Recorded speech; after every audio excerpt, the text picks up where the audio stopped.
푸른 공터에 오신 여러분을 환영하고 축복합니다. 이 시간 각자의 자리에서 함께 하실 주님을 기대하며 찬양합시다.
우리에게 두려운 마음을 갖게 하는 어려운 문제 가운데 오직 주님만을 의지하길 원합니다.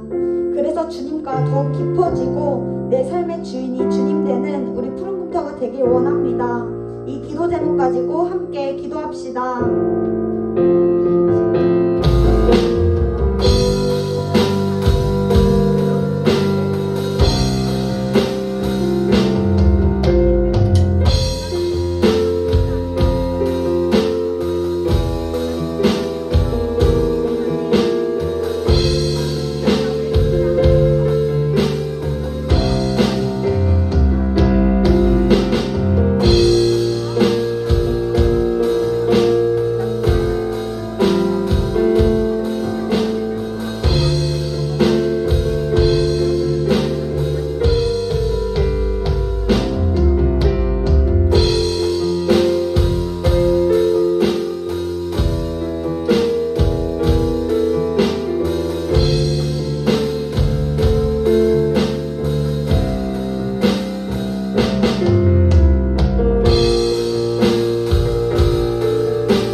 함께 사도신경으로 우리의 신앙을 고백하겠습니다. 나는 전능하신 아버지 하나님 천지의 창조주를 믿습니다. 나는 그의 유일하신 아들 우리 주 예수 그리스도를 믿습니다. 그는 성령으로 잉태되어 동정녀 마리아에게서 나시고 본디오 빌라도에게 고난을 받아 십자가에 못 박혀 죽으시고 장사된 지 사흘 만에 죽은 자 가운데서 다시 살아나셨으며 하늘에 오르시어 전능하신 아버지 하나님 우편에 앉아 계시다가 거기로부터 살아있는 자와 죽은 자를 심판하러 오십니다. 나는 성령을 믿으며 거룩한 공교회와 성도의 교제와 죄를 용서받는 것과 몸의 부활과 영생을 믿습니다. 아멘.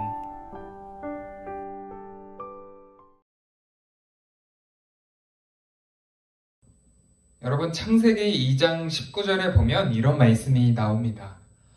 하나님께서 동물들을 창조하신 후에 직접 이름을 짓지 않으셨죠.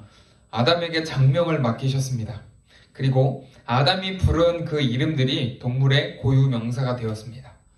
자, 우리 여러분, 아담이 지은 이름을 한번 확인해 볼까요? 제가 동물의 사진을 띄워볼 테니까 여러분 어떤 동물인지 또 동물의 이름을 맞춰주시면 되겠습니다. 첫 번째, 두 번째, 세 번째, 조금 어렵죠? 네 번째입니다. 여러분 어떠세요? 우리가 잘 아는 동물도 있고 익숙하지 않은 동물도 있는 것 같습니다. 아담의 작품이라고 생각이 돼요. 그러면 이번에는 여러분이 직접 아담이 되었다라고 생각을 하고 동물의 이름을 한번 지어보도록 하겠습니다. 자, 첫 번째입니다. 어떠세요? 생각이 납니까? 두 번째 동물입니다. 이름 잘 짓고 계시죠? 이번에는 세 번째입니다. 동물의 이름이 잘 생각나던가요? 또 새로 이름을 짓는 것 여러분 쉽지는 않았죠.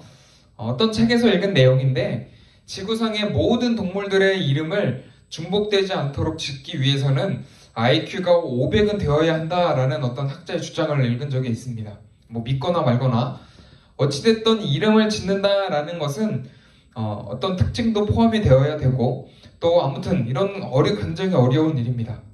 오늘 우리가 읽은 말씀은 이 이름과 연관이 있는데요. 사도행전에서는 이름에 대한 어떤 스토리가 얽혀 있는지 여러분 말씀을 통해서 한번 확인해 보시기를 바랍니다. 사도행전 19장 11절에서 20절의 말씀입니다.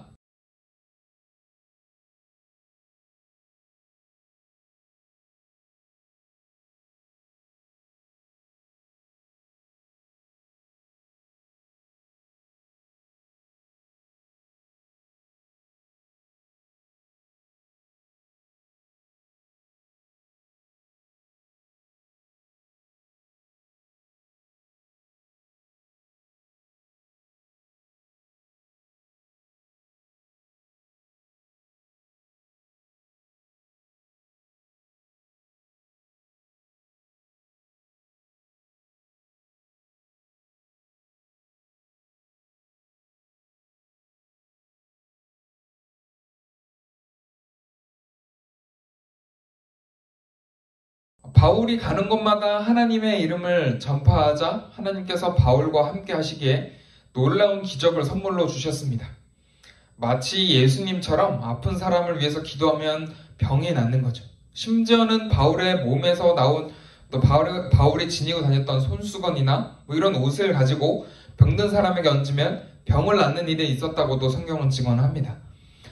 아마도 이런 엄청난 일들이 소문이 퍼졌을 거고 예나 지금이나 소문이 퍼지게 되면 시기하거나 따라하는 사람들이 생기기 마련입니다. 오늘 말씀에서도 바울을 따라하는 두 인물이 등장을 합니다. 마술하는 어떤 유대인 그리고 유대의 한 제사장 스게라고 하는 사람의 7명의 아들들입니다. 그들도 바울을 따라하여 병든 자들도 귀신 들린 사람에게 기도해 주었습니다.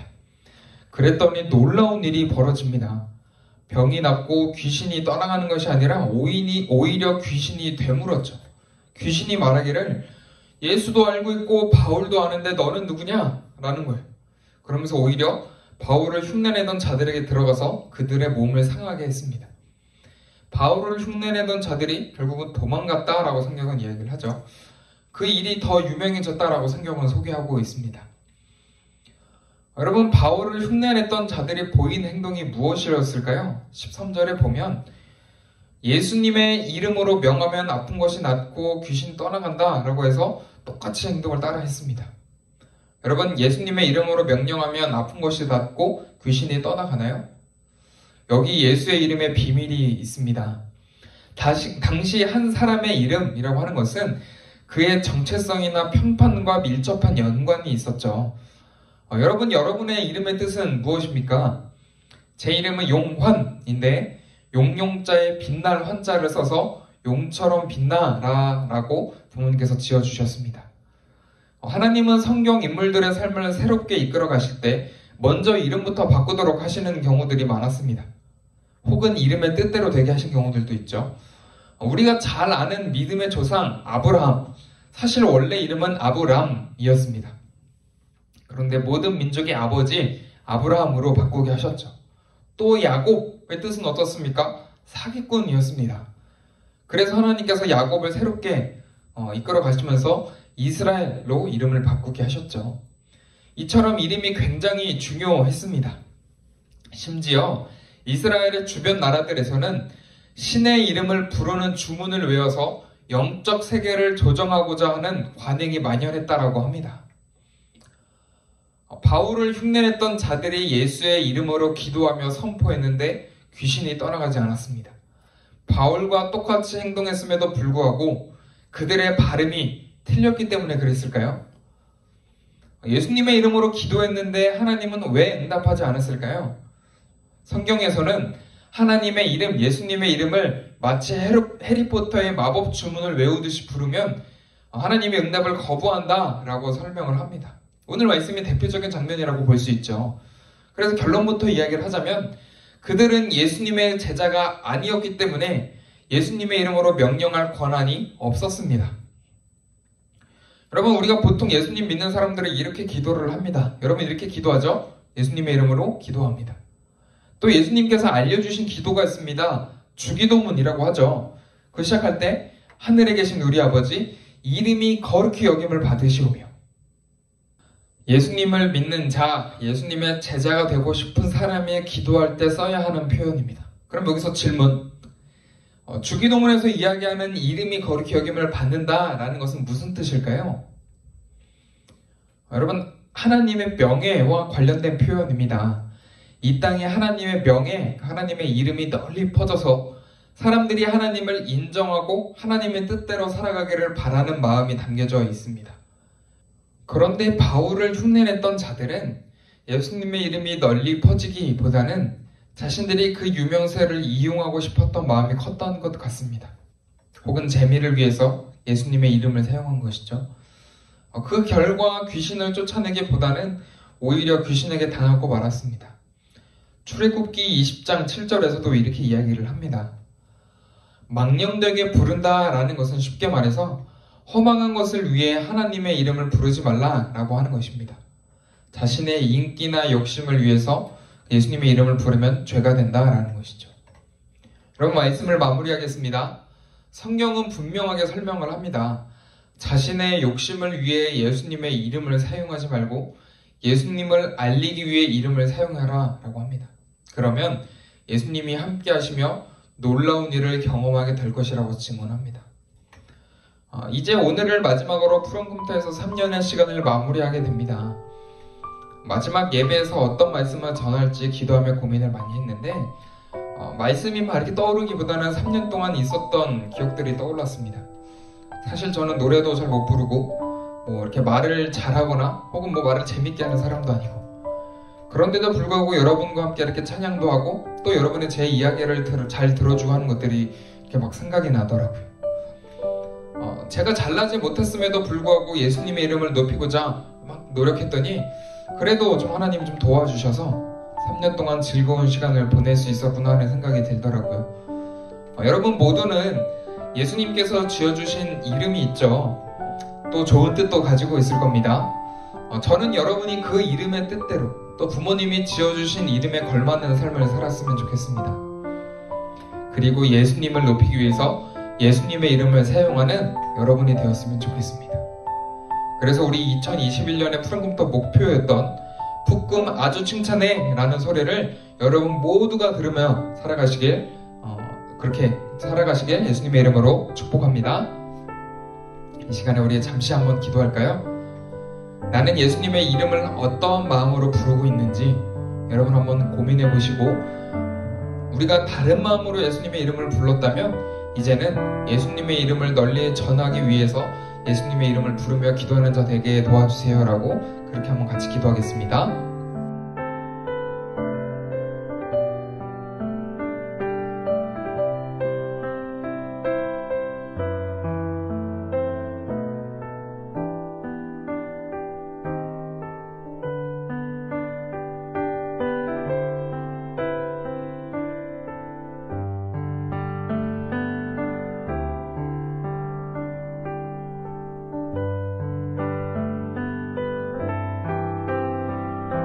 사랑의 하나님, 오늘 말씀을 통하여서 나는 어떤 마음을 가지고 예수님의 이름을 부르고 있는지를 생각해 봅니다.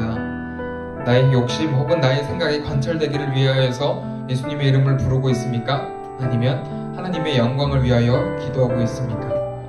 하나님, 우리의 초점이 때로는 나의 욕심일 수도 있지만 점차 하나님의 영광을 위하여 기도하는 우리가 될 수 있도록 우리를 사용하여 주시옵소서. 하나님, 우리 친구들, 선생님 언제 어느 곳에 있든지 주님께서 늘 이 은혜로 지켜주셔서 하나님의 영광을 위하여 살아갔을 때 이렇게 더 큰 은혜를 부어주셨노라고 간증할 줄 아는 그런 친구들, 선생님 될 수 있도록 은혜 더하여 주시옵소서. 우리와 함께 하시는 주님께 감사드리며 귀하신 예수님의 이름으로 간절히 기도드립니다. 아멘. 제가 축도로 예배를 마치겠습니다. 이제는 우리 주 예수 그리스도의 은혜와 하나님의 사랑과 성령의 교통하심이 예수님의 이름을 위하여 살아가기로 다짐하는 모든 푸른금토 친구들 그리고 선생님 머리 위에 이제로부터 영원히 함께 하옵시기를 간절히 축원하옵나이다. 아멘.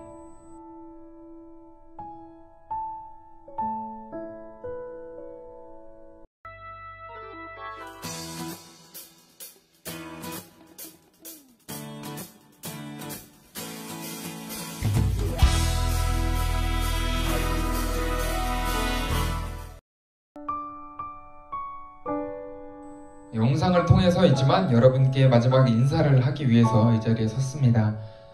제가 어느덧 푸른금토에 온 지 3년이라는 시간이 흘렀는데요. 그동안 여러분과 함께 예배할 수 있어서 또 함께 교제할 수 있어서 너무 즐거웠고 행복했습니다. 사실 푸른금토에 오면서 한 가지 걱정이 있었는데요. 미안한 얘기이지만 중학생에 대한 편견이 있었습니다. 중2병이 무섭다던데, 중학생 힘들다던데 잘할 수 있을까? 잘 여러분과 지낼 수 있을까? 하는 걱정과 고민이 좀 있었는데 3년 동안 여러분과 함께 지내면서 여러분 제 생각을 바꿔주셔서 너무 감사합니다 라고 인사하고 싶어요. 중학생이지만 너무 예의 바르고 중학생이지만 너무 착하고 우리 중학생들도 이런 친구들이구나 라는 인식을 저한테 심겨주셔서 제가 오히려 여러분한테 감사 인사를 드리고 싶은 마음입니다. 감사드리고 또 오며 가며 한 번씩 만날 수 있는 기회가 있었으면 좋겠습니다. 여러분 정말 감사합니다. 여러분들 건강하고 예수님 중심으로 살아가시기를 바랍니다. 감사합니다.